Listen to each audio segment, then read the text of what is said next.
Ora viva, minhas amigas e meus amigos, graça e paz do nosso Senhor Jesus Cristo. Eu sou Cianuque Monteiro e vocês são sempre bem-vindos à página Só para Esclarecer.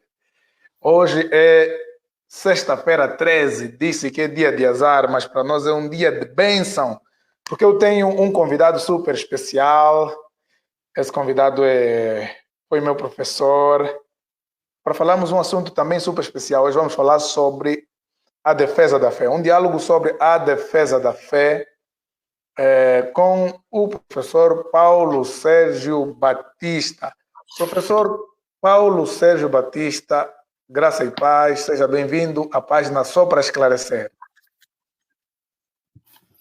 Graça e paz a todos. E primeiro quero agradecer o convite, o seu convite. Já faz alguns meses que a gente vem conversando sobre essa possibilidade. Graças a Deus, nessa sexta-feira 13, deu certo para nós nos encontrarmos e podermos ter esse bate-papo. Eu creio em Deus que com certeza será um bate-papo muito abençoador. Normalmente a primeira pergunta que eu faço aos meus convidados é sobre quem é o convidado. E eu tenho aqui um livro na minha mão, vou ler, e eu sei que tem muitas coisas novas que o professor vai acrescentar depois da minha leitura. Diz assim: Paulo Sérgio Batista, pastor titular da Igreja Batista Bíblica Betel, em Guarulhos, graduado em Teologia pelo Seminário Batista Esperança, em São Paulo, graduado em História pela Uni Santana, São Paulo, ex-redator da Revista Apologética Cristã, ex-diretor do curso presencial de Teologia do Instituto Cristão de Pesquisa e da Faculdade Teológica Bethesda, São Paulo, ex-consultor teológico do programa Crescendo na Fé, organizador das notas de estudo da Bíblia Apologética de Estudo, Instituto Cristão de Pesquisa, pesquisador na área da apologética cristã e heresiologia há mais de 25 anos, autor dos livros Manual de Respostas Bíblicas, Os 7 Mitos do Adventismo, conferencista na área de evangelismo e apologética cristã, tendo participado de diversos programas em rádios e televisão, respondendo questões sobre religiões e movimentos sectários, idealizador do Seminário Intensivo de Evangelismo e Diálogo Interreligioso, dialogando com os grupos não cristãos. Eu sei que deve ter alguma coisa nova, professor, falar. De forma resumida, quem é o professor Paulo Sérgio Batista? Eu já sei quem é, mas nossos angolanos precisam conhecer o professor. Talvez uma das coisas para acrescentar aí seria uma formação em um mestrado. Eu acho que aí não tem essa questão do mestrado em História da Ciência, né? Eu fiz, estou desenvolvendo alguns trabalhos nessa área da relação da ciência com a Bíblia e da relação de como nós devemos compreender isso, a ciência moderna, e como nós devemos compreender essa relação da Bíblia com a ciência. Sou um cristão, um pastor batista que cresci dentro da fé, e quando era criança comecei a ter muitas dúvidas sobre a fé cristã, dúvidas profundas sobre a existência de Deus, e quando eu tinha 14 anos, eu comecei a ler a Bíblia, 14 para 15 anos. 15 anos eu me converti, lendo o livro do profeta Daniel, porque eu queria encontrar uma razoabilidade na fé, eu queria encontrar na Bíblia alguma coisa razoável e que eu não precisasse apenas ter uma fé cega. Me converti em casa, tomando banho, indo para estava me preparando para ir para uma reunião na igreja de jovens, quando Deus tocou meu coração, enquanto eu tomava banho, me enrolei numa toalha, dobrei os meus joelhos, conversei com Deus, confessei meus pecados e aceitei o Cristo como meu salvador pessoal.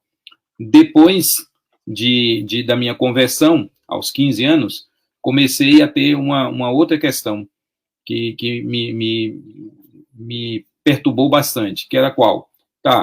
A Bíblia é a palavra de Deus, era uma dúvida que eu tinha. A Bíblia é a palavra de Deus? Eu consegui sanar essa dúvida. A Bíblia é a palavra de Deus. Para mim, agora, eu tinha certeza que Cristo era o Salvador e que a Bíblia era a palavra de Deus. Mas aí veio imediatamente uma outra pergunta. Se a Bíblia é a palavra de Deus, quem é que está com a verdade da palavra de Deus? Porque a Testemunha de Jeová anda com a Bíblia. O adventista anda com a Bíblia, o mórmon anda com a Bíblia, o evangélico anda com a Bíblia, o católico anda com a Bíblia. Todos esses grupos cristãos usam a Bíblia, de uma forma maior ou menor, mas usam a Bíblia como um livro de Deus, como um livro de referência de Deus. Né? Os mormons dizem que o livro de Mórmon é mais importante do que a Bíblia, que a Bíblia contém erros, mas mesmo assim usam a Bíblia. Então, essa agora é a minha luta, tá? Existe Deus existe, Cristo é o seu Salvador, é o nosso Salvador, a Bíblia é a palavra de Deus, mas qual é a religião correta?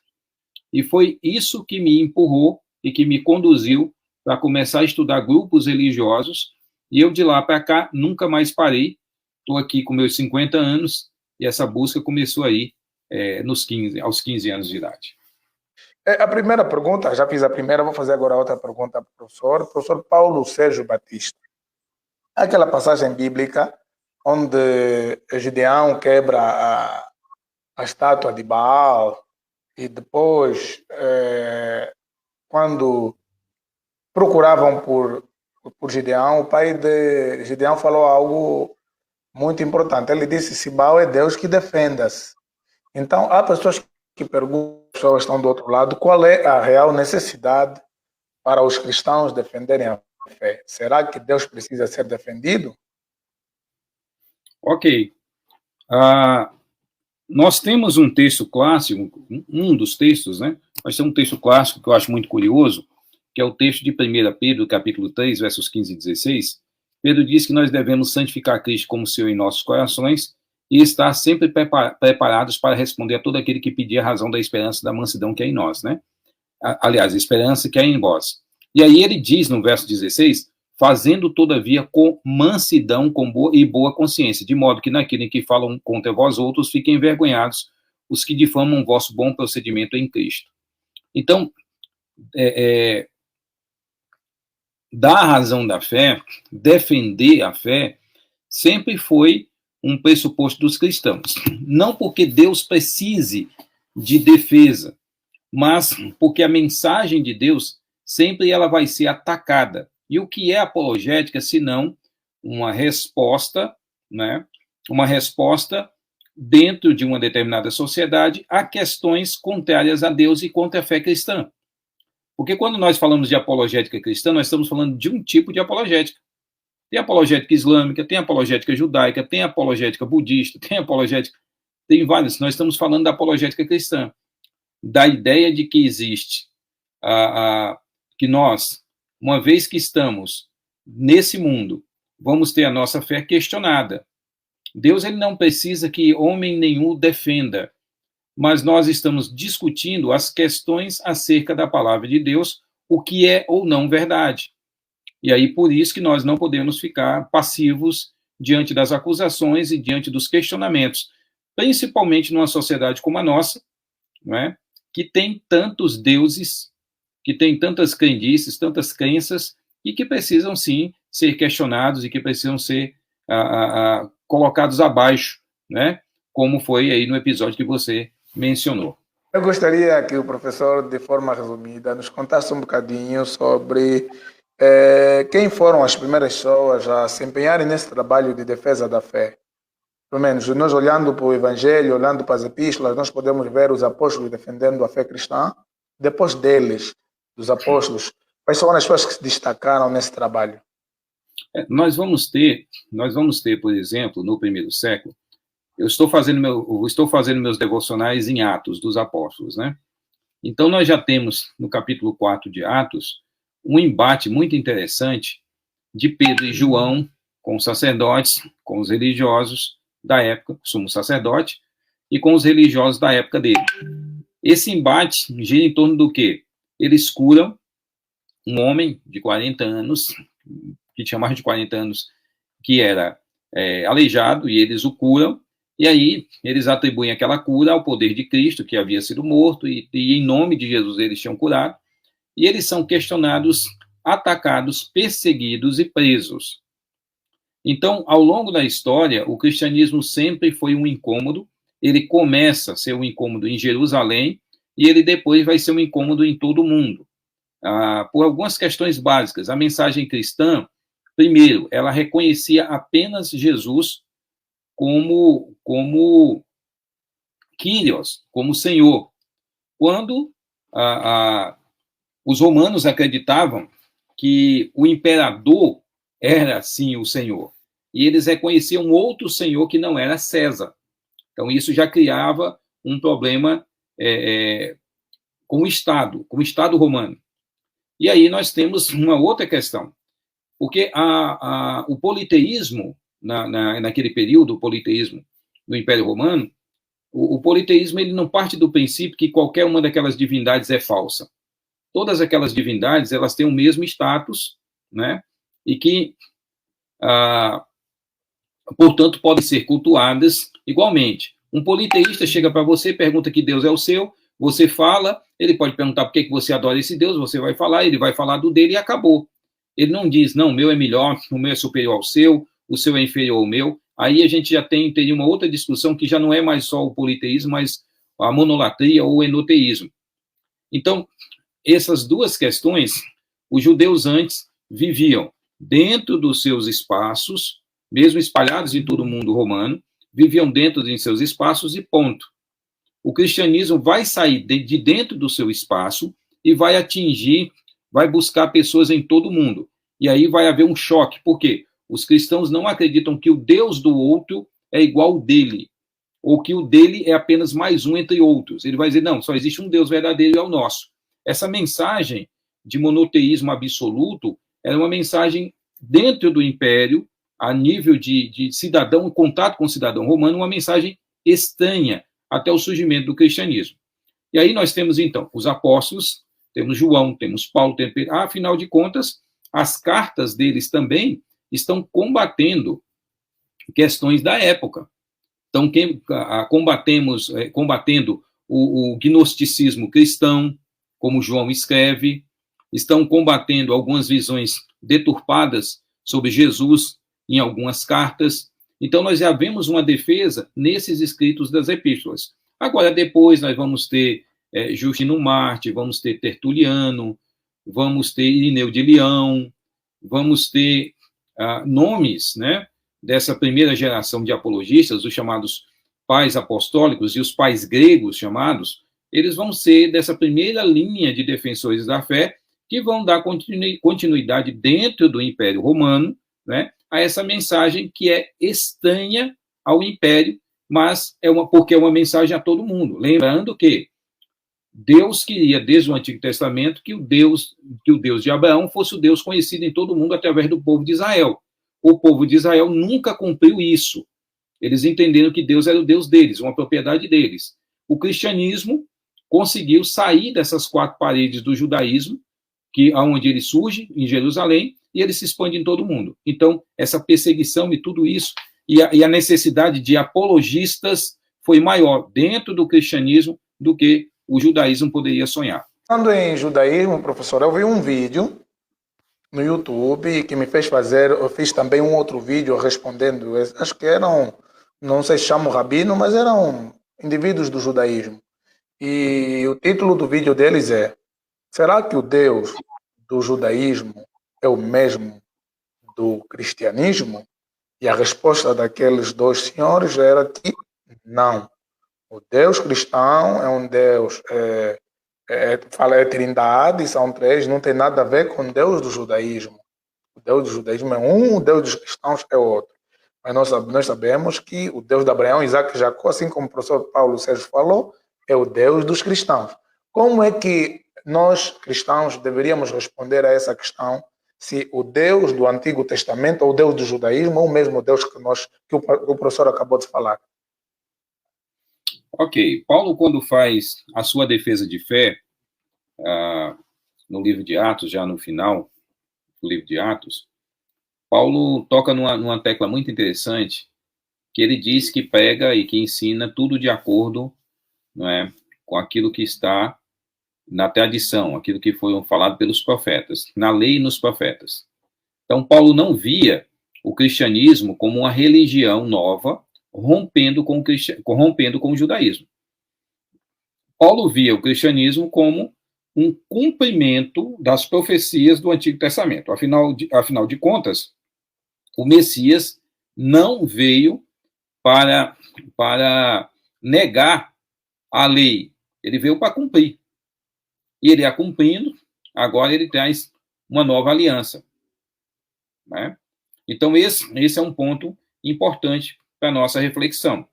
Agora, ao mesmo tempo que nós pensamos sobre isso, nós temos que nos perguntar o seguinte: os cristãos não se viam. Se você lê Atos 2, se você lê Atos 3, Atos 4, você vai ver diálogos ali dos apóstolos dizendo que aquilo simplesmente é uma manifestação de Deus através do Cristo de Deus, e esse Deus que ele está mencionando é o Deus dos judeus.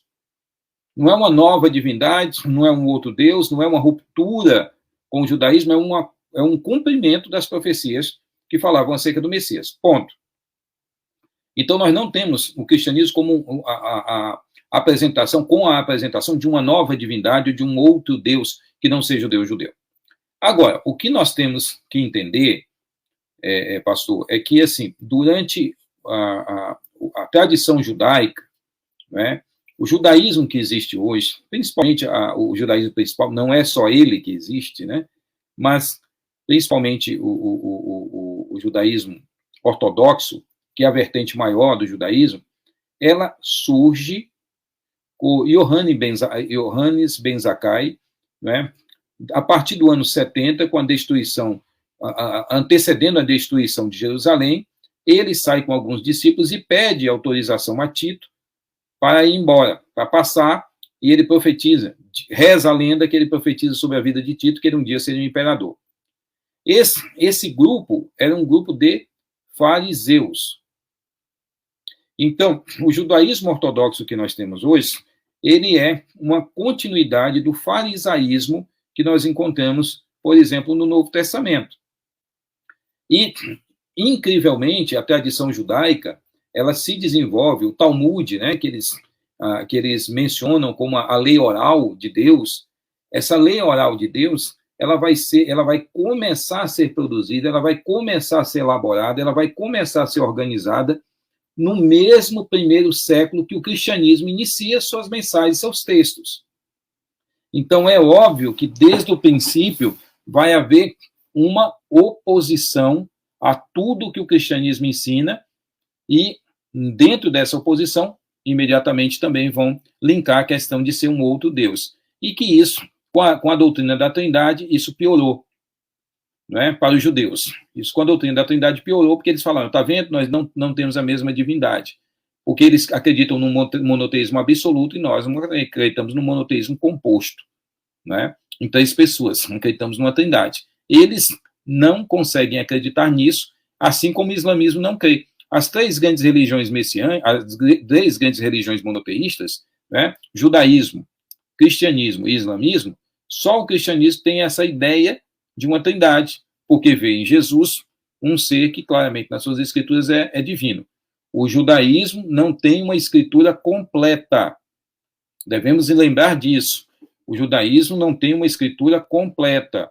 O judeu, ele tem pouco a falar sobre o período intermediário, ele tem pouco a falar sobre a questão da alma.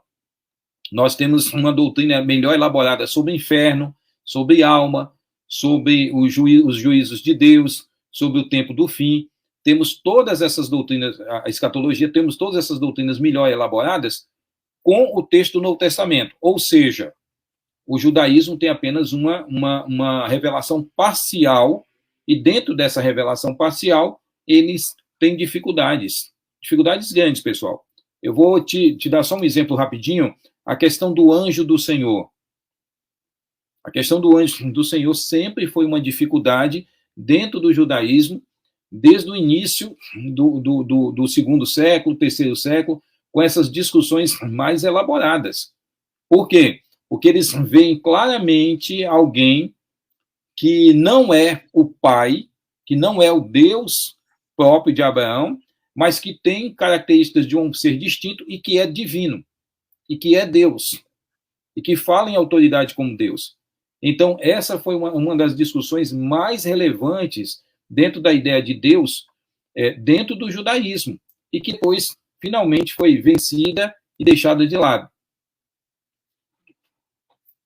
Boa, boa. Uma outra questão que eu gostaria de colocar ao professor também é ainda sobre Deus. Parece que há uma tendência do ressurgimento do marcionismo, né? E Angola é muito influenciada pelo Brasil. Os angolanos são muito bebem muito da teologia brasileira e daquilo que assistem no YouTube. Há um indivíduo, até por sinal é charado do professor Paulo, o nome dele é Paulo Teixo, ele apresenta ideias que estão sendo defendidas por alguns jovens em Angola, dizendo que o Antigo Testamento diz que Deus habita nas trevas e Paulo vai dizer que Deus habita numa luz inacessível. E ele defende que Jeová é o Deus deste século no qual Paulo se referiu, e Paulo, quando deu conta disso, considerou esterco, tudo aquilo, abandonou, e que o Pai de Jesus é o Deus verdadeiro e não tem nada a ver com Jeová. Como um cristão que ouve essa teoria poderia responder, assim como o professor falou, com mansidão, de forma coerente, como um cristão poderia dar resposta a essa questão? Vamos lá. Essa questão é uma questão curiosa, porque Marcião, ele a lista de livros canônicos que Marcião elabora, ela é uma lista que ela do próprio Novo Testamento, que Marcião abandona totalmente a ideia do Antigo. Ruptura, texto do Antigo, o Deus do Antigo Testamento não é o Deus de Cristo, não é o Deus Pai de Jesus. Então, ele faz essa ruptura, o marcionismo faz uma ruptura. Ao mesmo tempo que ele faz uma ruptura, e aí é difícil você acreditar, por exemplo, que existam cristãos marcionistas e, ao mesmo tempo que são marcionistas, eles defendam o Novo Testamento, a composição do Novo Testamento com 27 livros, porque o próprio Marcião não cria nesse evangelho dessa forma. Dos evangelhos, ele só pegava o de Lucas. Né? Nos textos de Paulo, acreditavam nos textos de Paulo, tinha problemas com as epístolas pastorais. Né? Então, nós temos nos escritos de Marcião, na lista de livros de Marcião, ali produzida por volta do ano 120, a nossa lista mais antiga, ela é o códice, aliás, o fragmento Muratori, né, que vai ser ali do ano, deixa-me ver, do ano 160, 170, nós vamos ter esse fragmento, né, que vai ser editado só no século XVIII. Mas esse fragmento, ele já mostra o conjunto completo de obras do Novo Testamento, os 4 evangelhos, né? Se tem dúvida ainda sobre alguns textos, mas a maioria daquilo que nós temos como Novo Testamento é aceito pelos cristãos já naquele período. Então nós temos, não dá para você dizer assim, eu sou marcionista porque, olha, Marcião questionava o Deus do Antigo Testamento. Olha, qual o problema? Não, mas o Deus do Antigo Testamento é um Deus de ódio, que ele destruiu nações, que ele destruiu povos, que ele fez isso, fez aquilo. E o que nós vemos, por exemplo, no livro de Apocalipse? Então não dá para nós dizermos simplesmente que existe um Deus mauzinho no Antigo Testamento e um Deus bonzinho no Novo Testamento. Jesus amaldiçoou também. Jesus diz que os judeus, por rejeitarem a mensagem dele, que Jerusalém seria pisada até se completar o tempo dos gentios.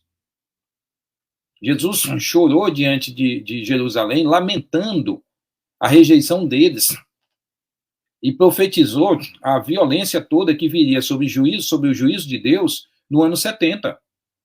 Então não dá para a gente embarcar nessa. Agora, nós temos várias vezes no Novo Testamento a mesma ideia, né? Por exemplo, Atos 17:11. Quando aconteceu essa história, nenhum texto do Novo Testamento tinha sido escrito ainda. E o texto diz, olha, estes de Bereia eram mais nobres que os de Tessalônica, que receberam a palavra com toda avidez, examinando a Escritura todos os dias. Que Escritura é essa que eles estão examinando? Não é o Novo Testamento, porque não existe Novo Testamento nesse período. A Escritura que eles estão examinando é o Antigo Testamento. Eles estão agora com o Antigo Testamento em mão, porque o Novo ainda está em composição, fase de composição. Nenhuma igreja, pastor, durante todo o primeiro século, nenhuma igreja teve o Novo Testamento completo à sua disposição. Entende?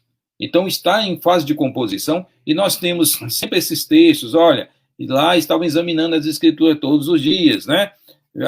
Atos 18, 28, porque com grande poder convencia publicamente os judeus, provando por meio da Escritura que Jesus é o Cristo, né?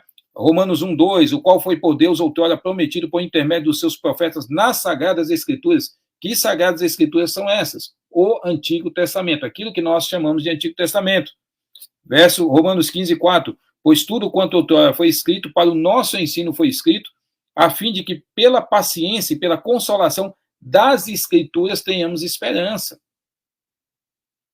É óbvio que depois nós vamos ver a palavra Escritura sendo usada de uma forma mais ampla. O Novo Testamento também. É óbvio que nós vamos ver isso. Porém, nesse contexto, nós estamos vendo o quê? Mencionar o Antigo Testamento. Então, se eu acredito que o Antigo Testamento não é uma obra divina, não é obra de Deus, porque o caráter de Deus ali parece depor contra esse Deus, então eu tenho que jogar o livro de Apocalipse fora, eu tenho que jogar todos os textos do Novo Testamento que mencionam as Escrituras do Antigo Testamento e o Deus do Antigo Testamento como verdadeiro. E aí nós temos um grande problema. Por quê? Porque a figura do Cristo, ela não é uma criação neotestamentária. A figura do Messias a figura do Messias é uma criação do período judaico, principalmente do período profético, principalmente, não apenas, principalmente do período profético, desenvolvido nesse período, e que culmina com a vinda do Cristo, que depois aí vai deixar os seus apóstolos para continuar essa revelação, produzindo a Escritura total e o Novo Testamento. Então, se alguém for macionista, ele vai ter que negar todas as citações que Paulo usa, que os escritores do Novo Testamento, que o próprio Jesus, né, usou. Porque toda vez que Jesus falou de Escritura, ele não estava falando de Novo Testamento. Ele estava falando do texto do Antigo Testamento que os macionistas rejeitam. Boa, professor. Vamos lá, agora tem mais outra questão. O professor também já ouviu isso, de que foi Constantino o fundador do cristianismo. Deixa-me fazer um resumo no professor do que se passa em Angola. Em Angola, o professor sabe que é brasileiro, sabe que houve o tráfico de escravo, o chamado comércio triangular, né? E houve a exportação de escravo da África para as Américas, e acontece que há um movimento que se levantou, né? Chamado afrocratos ou afrocentristas, cujo objetivo é apelar aos africanos a resgatar a identidade cultural, e para isso eles alegam que os europeus usaram o cristianismo como arma de dominação. Deram-nos a Bíblia e ficaram com a nossa terra, prometeram-nos um céu enquanto eles levavam a riqueza da terra. E dizem eles que Cristo é uma figura arquitetada no Concílio de Niceia, e que Constantino, muitos alegam que Constantino é o fundador do cristianismo, e a Bíblia também foi canonizada no Concílio de Niceia. Queria que o professor nos esclarecesse sobre isso. Sabemos que já no primeiro século tivemos cristãos, né, no norte da África, mas na África subsaariana a noção de cristianismo chega com o colonialismo europeu.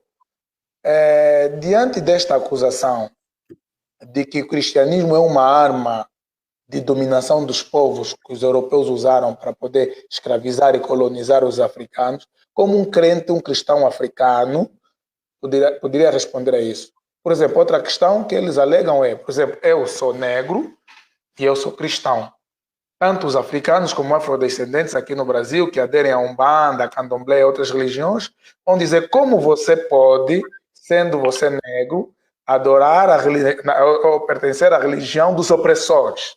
Porque na mente deles, o branco ou o europeu é o opressor e o cristianismo leva como arma de dominação. E agora você que é descendente dos escravizados e colonizados, adere à religião dos opressores, que disseram a ti que os orixás, os ancestrais são demônio, e o dele que ele trouxe é que é verdadeiro.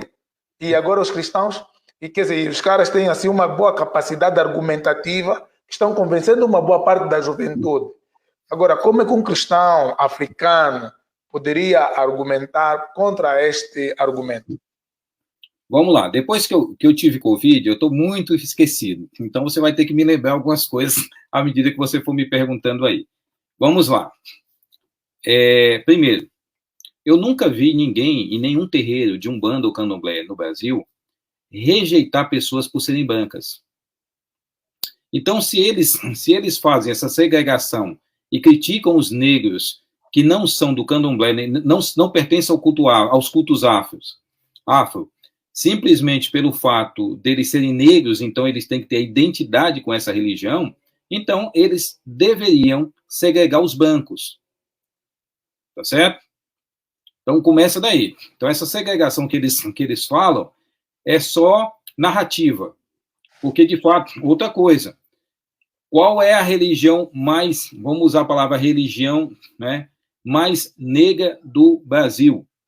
Não é o Candomblé, não é a Umbanda, não é Quimbanda, nada disso. A religião mais negra do Brasil é a Igreja Evangélica, é a religião cristã evangélica.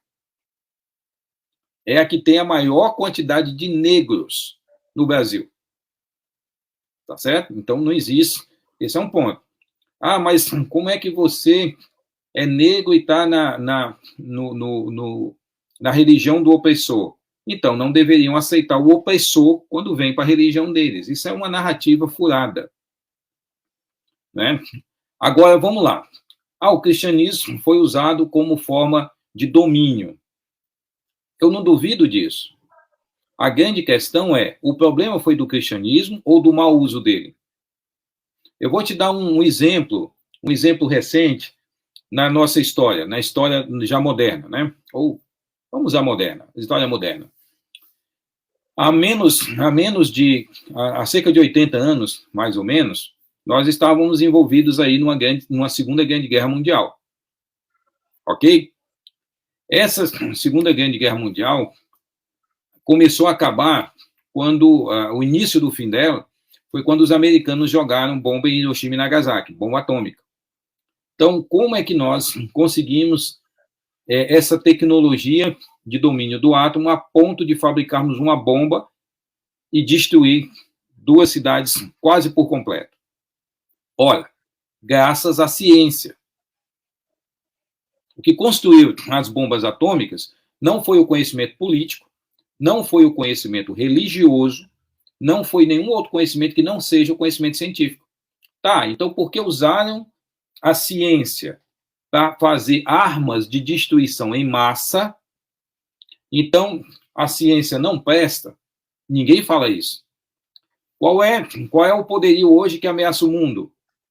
Não é o poderio religioso, não é o poderio político. O poderio que ameaça o mundo é o poderio político envolvido com a tecnologia científica. Pela primeira vez, depois do período da década de 40, nós, seres humanos, temos condição de destruir o planeta por completo, graças à ciência. Não é graças à religião. Então, se nós formos olhar essa crítica de uma forma mais alinhada ou mais dura, nós vamos ter que dizer o seguinte: então a ciência também não presta. Por que você não deve usar nada da ciência nem da tecnologia? Porque a ciência e a tecnologia foram usadas para destruir pessoas. Como é que o Hitler ia conseguir fazer usar gás venenoso se não houvesse conhecimento científico para o desenvolvimento dessas armas? Então, da mesma forma, meu irmão, é quando a gente fala da África, mas os ingleses, os espanhóis, os franceses, não importa quem dominou. Eles fizeram mau uso da religião. Fizeram mau uso, porque no Novo Testamento nós não temos a ideia no Novo Testamento de que o cristianismo deve ser usado para vencer o outro ou para escravizar o outro. Pelo contrário. Mas o cristianismo, nos textos do Novo Testamento, nenhum fala contra a escravidão. Espera aí. Escravidão era o tipo de economia da época. A economia da época era escravagista. A escravidão, necessariamente, não era negra. A escravidão negra é a escravidão recente que a gente conhece. Né? O escravo é o slave, em inglês, vem de eslavo. Esses escravos eram brancos. O Platão, o grande filósofo Platão, foi escravo. Foi vendido numa feira, numa ilha da Grécia. Então, assim, a escravidão sempre foi, desde a antiguidade, uma forma de economia. Agora, nós vamos dizer o quê? Que o cristianismo propõe escravidão? Não. A carta de Paulo a Filemon e outras cartas, quando Paulo diz que o Senhor deve tratar um escravo como irmão, porque vocês dois, tanto o Senhor como o servo, como o escravo, têm um só Senhor do céu. E vocês são irmãos. Ele está implodindo a escravidão, ele está destruindo essa divisão de ter um como dono do outro, de um ser objeto do outro. Está implodindo. O cristianismo fez isso. Tá certo? Então, mas usaram o cristianismo de forma errada. Uma pessoa pode usar uma faca para cortar uma carne e fazer um churrasco, e pode usar uma faca para matar outra pessoa. A culpa é de quem? É da faca? Então, é isso que nós temos que entender. Agora, eles usaram sempre, sempre foi usado, né, um poderio de domínio, não importa qual fosse político, religioso, tecnológico, sempre foi usado. O problema não está no cristianismo, está no mau uso dele. Porque o cristianismo bíblico não tem um versículo que fale sobre a necessidade de se dominar. Os apóstolos todos morreram debaixo de perseguição. Fora Judas, que se suicidou, e João, que morreu de morte natural, todos os outros 10 foram mortos, assassinados. Então, nós temos que entender que o cristianismo nunca foi uma religião opressora. Agora, pessoas fizeram uso do cristianismo como meio de manipulação de massa, como usam até hoje. Mas a culpa não é do cristianismo. Outra coisa, quando você menciona, rapidinho só, quando você menciona a questão do Constantino, o Constantino cria a religião cristã. Não. O cristianismo já estava espalhado em todo o mundo da época, na época de Constantino, né? Constantino já é uma figura do quarto século, tá? A gente fala muito, mas no concílio de Niceia é ali que começa tudo, e em 303, antes de Niceia, 303 lá, o edito de Milão foi esse que transformou o cristianismo em religião oficial. Isto não é verdade. O edito de Milão apenas permitiu que os cristãos tivessem liberdade dentro do império. O edito que tornou os cristãos religião oficial do império foi o edito de Tessalônica em 380. Tá? Porque entre 313 e 380 ainda teve um levante. Né, tentando restabelecer a religião antiga de Roma. Então, isso é mais uma falácia. Boa, boa. Muito feliz aqui com a resposta sábia e pronta do professor contra essas acusações que o cristianismo e a fé cristã vêm sido afetada. Bem, professor, quais são os requisitos ou qual deve ser o perfil de alguém que queira ser um defensor da fé? Por exemplo, alguém que queira ser um Paulo Sérgio Batista, vamos lá dizer, alguém que queira ser um defensor, alguém que queira se munir desta capacidade argumentativa para poder defender de forma mansa e argumentativa a fé cristã. Quais são os requisitos? Como é que um angolano que está a assistir o professor pode se preparar? Que livro ele deve ler? O que ele deve fazer para se tornar um exímio defensor da fé cristã? Primeiro, ele deve ser alguém que conheça a Bíblia. Ele deve ser alguém que tem amor pela leitura da Bíblia, tem amor pelo estudo da Bíblia, né? Porque a Bíblia é essa base. A Bíblia é essa base. E aí, ele tem que também ter uma mente aberta para estudar de tudo. Eu vou te dar um exemplo. Eu fui fazer um mestrado em História da Ciência porque eu queria entender melhor como a ciência foi construída como saber humano para poder analisar a ciência de uma forma mais clara e poder ter uma crítica melhor sobre a ciência, que na nossa sociedade é uma divindade. O cientista é um sacerdote e a ciência é um Deus, entendeu? Tão forte isso, que quando uma pessoa está dialogando com você uma coisa que quer encerrar, ele diz assim, isso é cientificamente comprovado. E aí, você não tem mais argumento com o que é cientificamente comprovado, porque se você questionar o cientificamente comprovado, você está na sua cabeça sendo irracional, negar a realidade. Então eu fui fazer um mestrado para eu poder entender isso. E voltei.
Essa, ó. Material do Norman Geisler. Norman Geisler é um autor que deve ser conhecido, tá? Norman Geisler é um autor que deve ser conhecido aí, esse autor, pelo pessoal da apologética. Por quê?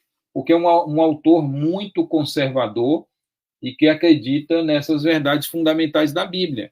Então, eu acho que se você se debruçar, se eu fosse escolher um autor hoje para você, para eu me debruçar e dizer assim, olha, se eu fosse resumir a apologética num nome, eu não gosto de você estudar apenas um nome, mas se eu fosse resumir, para começo de pesquisa, de trabalho, eu diria que Norman Geisler, ler os livros de Norman Geisler ajudariam bastante. Boa, boa. Agora um bocadinho sobre cristianismo e política. Eu queria que o professor nos dissesse um bocadinho o que é que o professor acha sobre a teologia da libertação. Sabemos nós que a teologia da libertação, uns dizem que ser praticamente um marxismo gospel, outros dizem que não, que Jesus também foi a favor dos opressores. Como um apologeta, o que é que o professor diria sobre essa junção do comunismo? Pode um crente, um cristão ser comunista? E depois o professor pode falar um bocadinho sobre a teologia da libertação. Se o professor aprova, não aprova, por quê?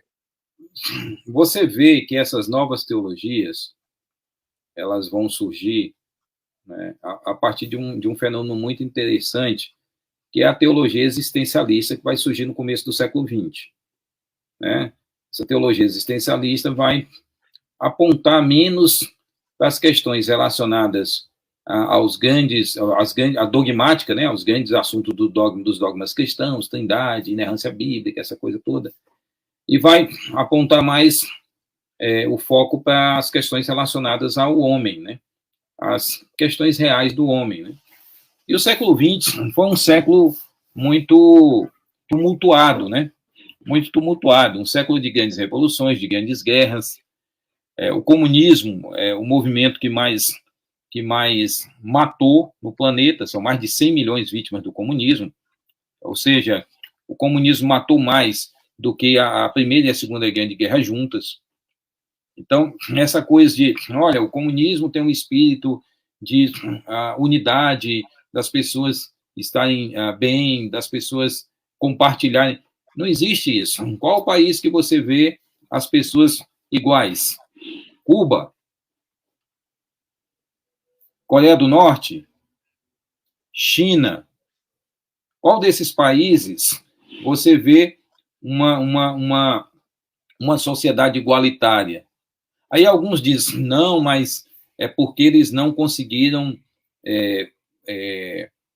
estabelecer corretamente o comunismo. Aí a minha pergunta é, se ninguém nunca conseguiu estabelecer corretamente o comunismo, por que eu vou acreditar que agora alguém que diz que vai estabelecer corretamente o fará? Essa é uma pergunta. E aí nós vemos todas, né, a teologia da libertação, principalmente aí entre os católicos, né? Tem uma outra teologia que se usa muito no meio evangélico também, que se discute essas relações dentro da teologia da libertação. Tem nomes aqui no Brasil voltados para essa teologia. Então, nós temos que tomar cuidado, porque, assim, mas Jesus, ele se compadecia dos necessitados, ele se compadecia dos pobres, tá? Mas em qual país comunista existe igualdade? A desigualdade é o que faz parte da natureza humana desde o capítulo 3 de Gênesis. O mundo é um mundo desigual. O pecado entrou no mundo. Ninguém nasce em condições iguais. A pobreza nunca vai ser erradicada do mundo, porque tem um conjunto de fatores. Tem gente que não quer trabalhar. Tem gente que não quer se esforçar na vida. Não adianta dizer, olha, eu estava vendo hoje uma pessoa falando na televisão numa entrevista, não, mas a educação, quando você vê uma pessoa que fez um doutorado, um mestrado, aquela pessoa, ela está usufruindo algo que foi roubado de você. Roubado? Tem pessoas que não querem estudar por um conjunto de coisas. Tem pessoas que não querem trabalhar, pessoal. E isso, agora, mas se eu estudar e trabalhar tudo vai dar certo? É claro que não. A regra não é essa. O mundo é um mundo caído. O mundo que nós vivemos é um mundo caído, um mundo amaldiçoado por Deus. Temos que entender isso. A desigualdade faz parte da natureza humana. Não é igualdade. Agora, em Cristo, nós temos muitas coisas restauradas, entre os quais esses valores mais importantes. O meu problema hoje com essas filosofias, com essas ideologias, principalmente aqui no Brasil, é que essas ideologias estão alinhadas com o quê? Com penas, com penas menos duras os criminosos, com liberação de drogas, com questões relacionadas ao aborto, toda uma pauta que você diz, não, mas o evangélico, ele acredita que pode ajudar a social. O cristianismo sempre, quando não estava alinhado com fatores políticos, quer fosse em Roma, quer fosse em Genebra, na Suíça, com o movimento protestante, sempre ele foi bênção na vida das pessoas, sempre ele ajudou os mais pobres. Olha, os hospitais foram os cristãos que criaram os hospitais. O tratamento dos mais pobres, dos miseráveis, foram os cristãos da Idade Média. Quem criou a universidade? O cristianismo, no século XII. Quem criou as cidades? Quem criou o sistema bancário? Então, o cristianismo criou o mundo que nós conhecemos hoje, em muitos aspectos. Não foi uma ideologia que surgiu no século XIX e que trouxe só desgraças profundas e ressentimentos profundos em nações até hoje. Dê uma olhada na Venezuela. Eu conheço a Venezuela porque eu vou à Venezuela fazer trabalhos lá de aulas, palestras na Venezuela. Eu conheço a situação dos venezuelanos de perto, de conhecer, de ir ao país. Então,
Como a gente faz? Então é isso. Eu tenho que ver essas questões de uma forma que, senão eu vou começar a dizer, olha, não tem diálogo. Tem diálogo, sim, mas nós não podemos usar a linguagem própria, não devemos achar que vamos convencer, não devemos desrespeitar os outros. É isso. E permitir a Deus. Senhor, oramos aqui antes de começar o programa. O que é que nós pedimos na nossa oração? Que diminuamos para que o Senhor cresça.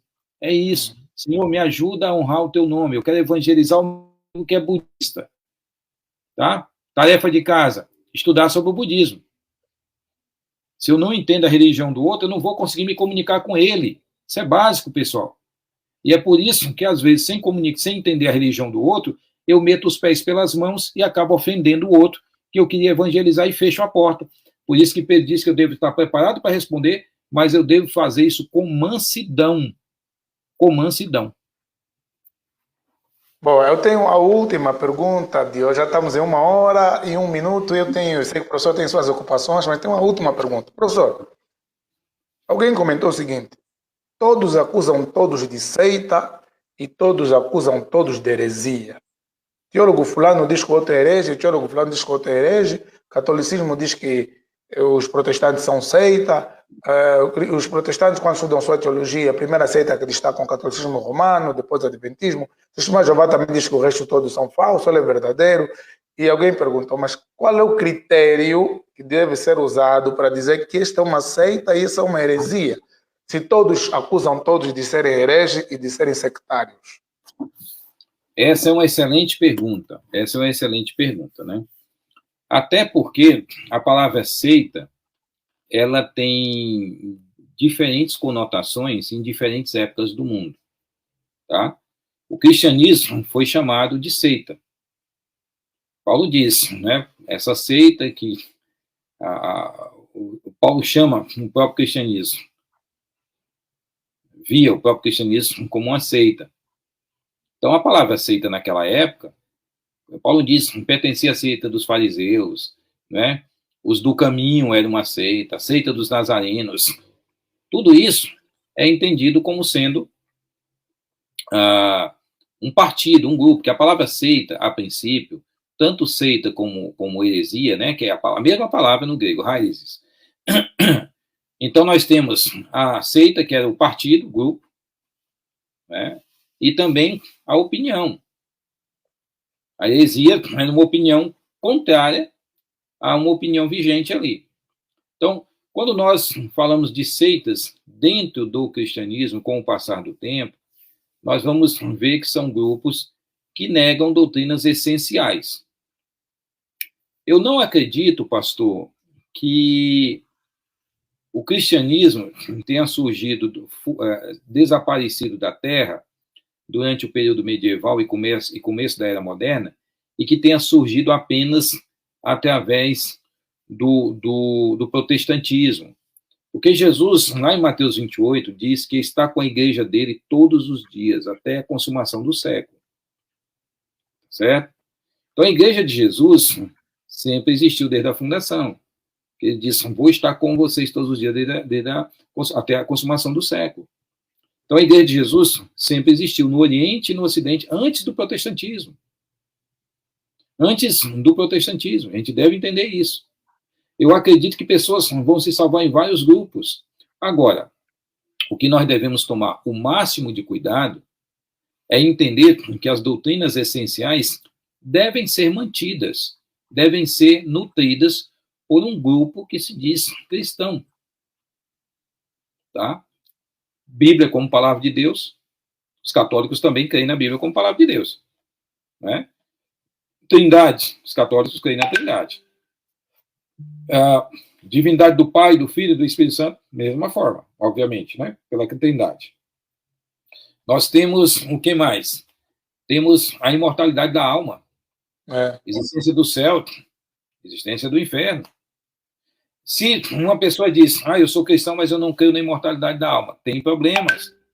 Porque toda a teologia cristã no Oriente, a teologia ortodoxa grega, O pessoal que lia o Novo Testamento em grego, sem tradução, a ortodoxia grega, primeira patrística, todos eles são imortalistas. A igreja no Ocidente, no Oriente é imortalista, a igreja no Ocidente é imortalista e o protestantismo é imortalista. Então não é uma coisa, mas no Antigo Testamento tem coisas sobre a alma que não ficam bem claras e tal, mas tem Desculpa coisas... cortar, professor. Eram todos imortalistas, mas eram todos tricótomos? Não. Aí é outra discussão. A discussão se é dicótomo ou tricótomo, isso vai depender das discussões que cada um achar. Agora, a imortalidade não era questionada. Não era questionada. Né? A palavra que foi usada no Novo Testamento, a palavra que foi usada pela Septuaginta para traduzir Sheol, que muitos dizem que é sepultura e não é. Nenhum pesquisador hoje, ninguém da teologia bíblica hoje defende que Sheol é sepultura, meu Deus do céu. Ninguém. Né? Você vê John Alton, você vê o Heiser, né? Você vê o Heiser. Você vê vários autores, nenhum deles defende. O mundo era visto como o céu, terra e o mundo subterrâneo. Então, hoje, e isso é para você dizer assim, não, mas eles entenderam errado porque a filosofia grega distorceu. Ué, então distorceu já a Septuaginta e o próprio Novo Testamento. Porque o Novo Testamento usa para traduzir Sheol a palavra Hades. E a palavra Hades, entre os gregos, não era sepultura. Era um mundo subterrâneo dos mortos, para onde todos os mortos iam. Será que os tradutores bíblicos traduziram de forma errada? Porque a Septuaginta foi usada pela igreja cristã. Tá certo? Era a Bíblia que os apóstolos liam. Além disso, essa mesma palavra aparece no Novo Testamento também. Sepultura não pode ser. Então, são essas coisas que a gente tem que tomar cuidado. É dicotômico, tricotômico. Não, isso são posições. O que nós temos que entender é que dentro da teologia existem variações. E essas variações não são heresias. Quando uma pessoa diz que acredita que Jesus vai vir antes que Jesus virá quando uma pessoa acredita que existe o pré-tribulacionismo, outra diz, não, é depois da tribulação que Jesus vem, outra diz, não, olha, não é antes, não é depois, tem uma outra interpretação. Olha, são vertentes. O que ninguém pode negar é que Jesus vem. Se alguém disser Jesus não vem, aí isso é heresia. Agora, se alguém disser ele vem após a tribulação, mas antes do milênio, não é heresia, porque essa era a crença da maioria dos cristãos até o 5º século. A maioria dos cristãos não eram pré-tribulacionistas. Não eram. Então é isso, o pré-tribulacionismo surgiu no século XIX. Eu não estou aqui para discutir se é viável, se não é isso. Mas eu creio, pastor, que nós temos que parar com essa coisa de, assim, o outro não crê como eu creio, então o outro é o herege. Uhum. Quando o outro defende a teologia que eu defendo. Você crê que Jesus volta? Creio, eu também. Qual vai ser a sequência? Olha, a gente vai divergir na sequência, mas nós dois cremos que ele volta. Esse é o ponto, pessoal. E eu vejo hoje muitos cristãos perdendo o lance dos pontos centrais. E aí qualquer opinião contrária... Por exemplo, tem gente dizendo que o Deus calvinista... o Deus calvinista é um Deus que não está na Bíblia. Pelo amor de Deus. Os calvinistas não negam trindade. Você pode discordar do calvinismo. Eu não sou calvinista. Tá certo? Então, você pode discordar do calvinismo, você pode questionar o calvinismo, tudo isso. Mas você não pode dizer que o Deus do que os calvinistas creem não está na Bíblia. Porque é o Deus trino. É o Deus trino. Agora, peraí, vamos questionar o uso da questão da soberania desse Deus. Será que essa soberania exacerbada ela não acaba maculando a justiça, é uma outra questão. É uma outra questão. Mas nós não podemos chegar a dizer assim, o calvinista tem um outro Deus que não é o meu Deus, e não é o Deus da Bíblia. Aí nós estamos de brincadeira. E temos que tomar cuidado, pastor, porque virou heresia, perdeu o sentido de coisas pesadas, né? de ideias totalmente